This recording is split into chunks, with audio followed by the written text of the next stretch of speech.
সোনার বাংলা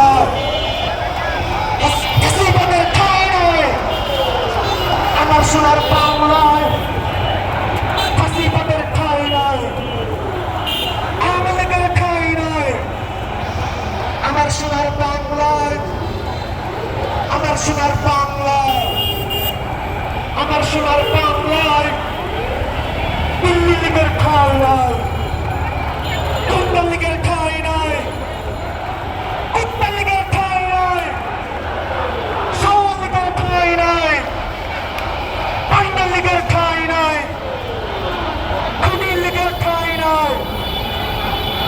ভাইয়েরা, এই পাশে পুলিশগুলো আটকে গেছে। প্রিয় বন্ধুরা, আসসালামু আলাইকুম। এই যে দেখুন, এভাবে প্রতিনিয়ত তাদের যৌক্তিক দাবি নিয়ে হাদি চত্বর, এটা হচ্ছে শাহবাগ মোড়ে হাজার হাজার লক্ষ লক্ষ নেতাকর্মী এভাবে দাঁড়িয়ে দাঁড়িয়ে তাদের বক্তব্য দিচ্ছে। এটাই হচ্ছে হাদি চত্বর শাহবাগ মোড়ে, যেটা হাদি চত্বর নামে পরিচিত হয়েছে। শাহবাগ মোড় আন্নায় ঢাকা ইউনিভার্সিটি, এভাবে লক্ষ লক্ষ মানুষের জনতার ভিড়ে হাদি চত্বরের দাবিতে এভাবেই রয়েছে। হাদি চত্বরের মোড়ে লক্ষ লক্ষ মানুষের মোড়ে তাদের যৌক্তিক দাবি নিয়ে হাদি চত্বর ঢাকা ইউনিভার্সিটি। দেখুন লক্ষ লক্ষ মানুষের ভিড়ে হাদি চত্বর, যেটা এখানে তাদের যৌক্তিক দাবি ও প্রত্যেকটা জায়গায় এই যে হাদি চত্বর, এটা হচ্ছে শাহবাগ মোড়ে রয়েছে। প্রিয় বন্ধুরা, দেখুন তাদের কত কষ্ট করে হাদি চত্বরের মোড়ে, হাদি চত্বর শাহবাগ মোড়ে কত লক্ষ লক্ষ মানুষের ভিড়ে তাদের যৌক্তিক দাবি নিয়ে এভাবে বসে আছে।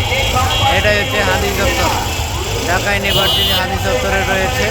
প্রিয় বন্ধুরা, আল্লাহ তাআলা আমার হাদি ভাইকে জান্নাতুল ফেরদৌস নসিব করুক, শহীদি মর্যাদা দান করুক। আমার ঢাকা সিএনজি গ্রুপের পক্ষ থেকে তাদের প্রতি রইল অপরন্ত দোয়া ও ভালোবাসা। আল্লাহ তাআলা আমার হাদি ভাইকে মাফ করে দেব, আমিন।